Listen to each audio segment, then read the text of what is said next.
भारत के पास कितने दिनों का रिजर्व ऑयल बचा है, कितने दिन तक बिना अगर सप्लाई के इस देश को वक्त गुजारना हो तो कितना वक्त ये देश गुजार सकता है। जो डिमांड और सप्लाई के बीच का गैप है वो क्या भर सकता है, और क्या जो मांग है उसके अनुरूप रिजर्व ऑयल से हम कई महीनों तक काम चला सकते हैं। ये तमाम सवाल हैं जहन में उठ रहे हैं और इन तमाम सवालों की पड़ताल बीबीसी की रिपोर्ट के जरिए की गई। बीबीसी ने एक रिपोर्ट पब्लिश की है जिस रिपोर्ट के जरिए जो चीजें सामने आई हैं वो बेहद चौंकाने वाली हैं। हालांकि कैग की रिपोर्ट का हवाला देते हुए बीबीसी ने ये रिपोर्ट तैयार की है। इसमें यह बताया गया है कि भारत के रणनीतिक तेल भंडार सिर्फ अब 5 दिन की सप्लाई का तेल बचा, क्योंकि कुल जो कैपेसिटी है उसका 1/3 से ज्यादा हिस्सा खाली पड़ा। यह बात बीबीसी के जो एनालिसिस है उस पर सामने आया है। हालांकि सरकार ने पिछले साल बताया था कि भारत की कुल भंडारण क्षमता, कुल कैपेसिटी 74 दिन की है।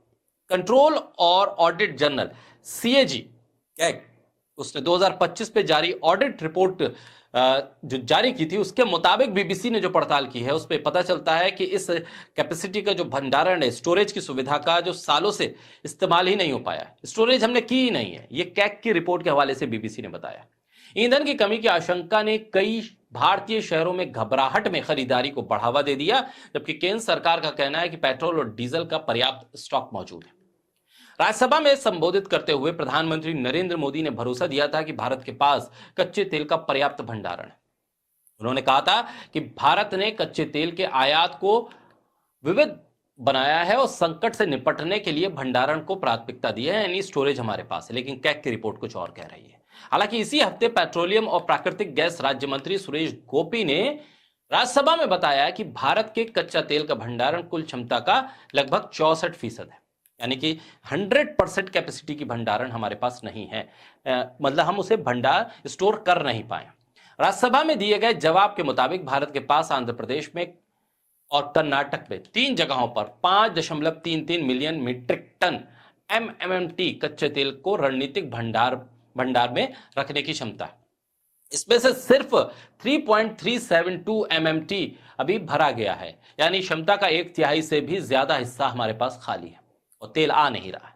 जब तेल आ नहीं रहा है तो हम इसे स्टोर कैसे करेंगे, जबकि सप्लाई हमारे पास है नहीं और डिमांड बढ़ती जा रही है। तो तेल आएगा वो डिमांड में चला जाएगा, हमारे पास स्टोरेज के लिए तेल कहां से आएगा। और स्टोरेज का जब वक्त था तो हमने स्टोरेज की नहीं। ये कैग की रिपोर्ट के हवाले से बीबीसी ने बताया। भारत कच्चे तेल का दुनिया का तीसरा सबसे बड़ा उपभोक्ता है और अपनी जरूरत का 88% से ज्यादा आयात करता है। वाणिज्य मंत्रालय के आंकड़ों के विश्लेषण से पता चलता है कि 2025 में भारत के कच्चे तेल के आयात पर 50% से ज्यादा का हिस्सा मध्य पूर्व से आता था, जिसमें इराक, सऊदी अरब और संयुक्त अरब अमीरात से। साल 2019 में से 2022 के बीच यह निर्भरता 60% से ज्यादा ऊपर चली गई।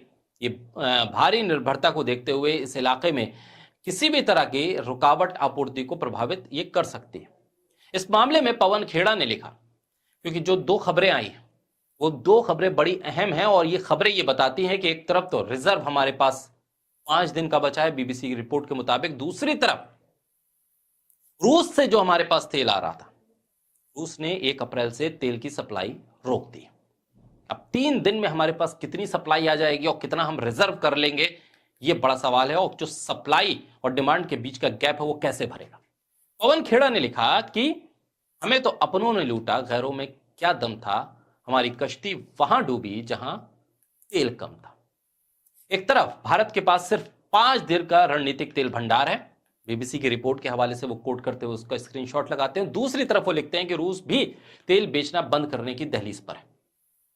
शायद ये भी मोदी जी का नया मास्टर स्ट्रोक है, क्योंकि बाकायदा इस खबर को उन्होंने स्क्रीनशॉट के जरिए लगाया और बीबीसी की रिपोर्ट को भी कोट करते हुए स्क्रीनशॉट लगाया। बीवी श्रीनिवास उन्होंने लिखा कि अब रशिया तेल बेचेगा नहीं, खाड़ी देशों से आ नहीं रहा, तो फिर मदरलैंड को तेल कहां से मिलेगा, फादरलैंड या ग्रांड फादरलैंड से, यानी कि इशारा इजराइल और अमेरिका की तरफ से।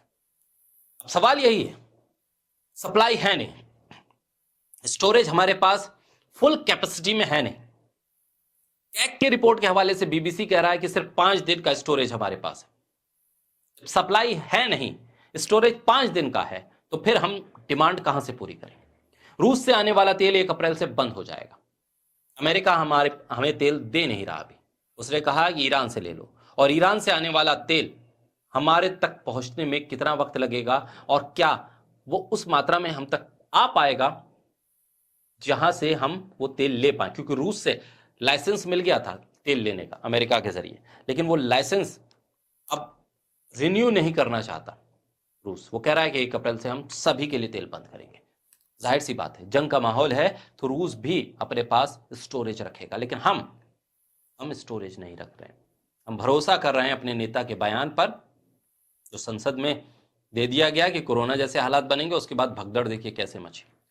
बहरहाल बीबीसी कहती है 5 दिन का तेल है, सरकार कहती है चिंता मत कीजिए, भरपूर तेल है, आपकी जैसी जरूरत हो तब इस्तेमाल कीजिए, तेल मौजूद है। रूस कहता है 1 अप्रैल से तेल बंद कर देंगे। अमेरिका कहता है जहां से मर्जी चाहे वहां से ले लो। अमेरिका से आने वाला तेल उतना ही महंगा होगा और वक्त उतना ही ज्यादा लगेगा, क्योंकि अभी अमेरिका को खुद के लिए तेल बहुत चाहिए, जंग अगर आगे लड़नी है। बहरहाल क्या कहती है सरकार, इसका भी रहेगा इंतजार।